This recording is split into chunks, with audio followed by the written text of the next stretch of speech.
Welcome back to the Transaction Care Podcast. This is a special bonus episode, Halloween spooky-ish edition. Insert spooky music here. And we have Hilary Saunders here again. If you haven't checked out her episode, go check it out at transactioncarepodcast.com.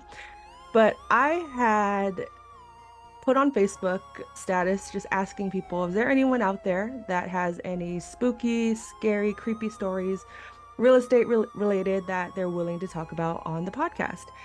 And Hillary commented, and I was like, no way. Is this really gonna happen? Let's do it. I can't wait. So we just wrapped up her great interview. Check it out. She has a wonderful story and is doing great things in the real estate industry. But in this particular bonus episode, we are going to talk about, well, I'll let Hillary take the lead on this one, but give us your creepy, spooky, scary story, or stories if you have them, in the real estate industry. Oh, that's so fun. I love Halloween episodes of real estate stuff, and I'm a big connoisseur of Zillow's Gone Wild on Instagram too. Yes. But we just did this actually. So we had a special stigmatized properties webinar the other day, and especially in California, there are different rules around disclosing on stigmatized properties, and stigmatized properties can be anything from somebody died in the house, or an event occurred at the property that the community knows about, or somebody thinks something happened, i.e., maybe ghosts are there or spirits or things like that. And every state's different. So there's my little asterisk is There you go. I'm going to speak for California, but I've got lots because I've, managed a brokerage for almost 7, 8, 9, 10, I don't know how many years. So I've got lots of stories, but a couple, since we're doing a short bonus episode. I had a listing, actually. It was my own listing in San Francisco, and my background being a estate planning probate attorney. This client contacted me and said, I inherited this property. My estranged son, so they hadn't been in contact for, I don't know, 20, 30 years, had this house over in Bernal Heights, and the father, who lived out in Central California, wanted to sell it. And so he called me, and so I went in, and the person, his son, had passed away on the premises and had been such a loner, and neighbors didn't even notice for months that he was not there anymore. And he had disintegrated into a gelatinous mess in the front of the front room. And so his body turned into a big stain on the hardwood floor, and it had sunk down through the floorboards into the bottom part of underneath the house. And the stain was still there. Yep. And then, Oh my God. after whatever, hazmat came and did all the things, the house was really in tear down shape. So that's, what it was marketed as. It was sold as a contractor special, disclosed, the deceased person. But interesting, we didn't know, my client did not tell me, that he had what was left of his remains cremated. And he had left the bag of the ashes underneath the house. So my assistant at the time and I gave him a proper burial in the yard. Oh my. Don't know if that's legal or not, but we did. We disclosed it. But Yeah. it was that was an interesting one. We also, one of my managing brokers, he also experienced something back in REO days. He was showing a property out by Placerville, Central California, and it was winter, or it had just froze or something. And so he walked up to this house, and there was a person like laying on the porch. Well, the person was dead. He had froze overnight, I think. Oh my God.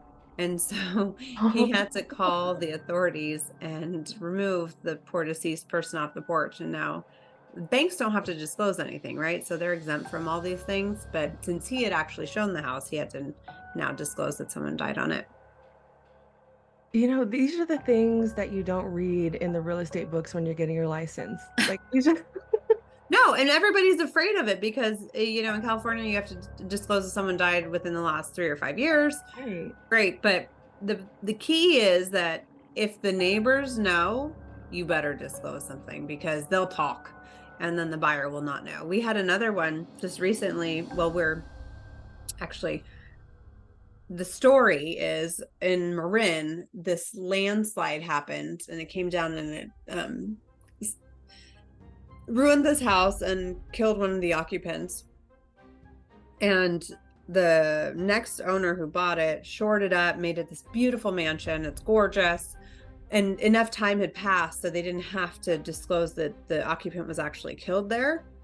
But all the neighbors, and it was so notorious, it was in the papers and everything. And so that also makes a stigmatized property, right? Because there is some stigma attached to the property, whether it's good, bad, ugly, doesn't matter. Same with like the picture behind me is of one down in LA that was a double homicide. Yeah. Wow. And you're still in it. You're still here. I love it. There's, awful things happen, but you got to represent those properties just like you would any other. And it's important to tell the truth of what you know, because the chances are very high that if somebody finds out you didn't, it'll come back to you. Exactly. And she's also an attorney, so she knows. I've been in numerous litigations where somebody didn't say something. So yeah, this is definitely not only the spooky side of real estate, but the real, putting the real in real estate for sure, because you just never know what you're going to walk into, and disclose is just the key to saving your behind in any of these situations. And as much as I'm sure you wanted to turn a blind eye to all of this, you just can't, right? And unfortunately now it's also ingrained in your memory, because here we are telling the story. Oh yeah, it's like burnt into my memory. But there's plenty of things, like it's so fascinating because each state is different. Like in Texas, I don't even think you're allowed to disclose if someone died on the property. Like it's the thing. Yeah. And then in like Massachusetts, you've got the haunted houses and all that stuff.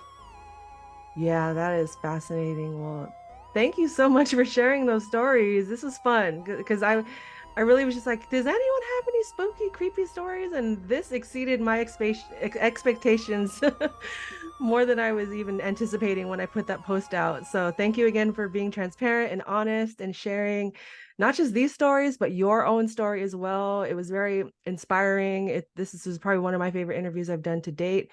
First broker I've interviewed as well. So thank you. And again, thank you for all that you're doing and you will continue to do. I'm excited. Go to side.com to learn more about Hilary and her team and the squad and everyone out there just changing the whole real estate industry. And yeah, share your favorite spooky stories in the comments or wherever. Give us some tips on how to survive these things and not run away on the spot or on the job. And Hilary, thank you again. I appreciate you. And we will talk soon, everyone. Go to transactioncarepodcast.com. Talk to you later. Bye-bye.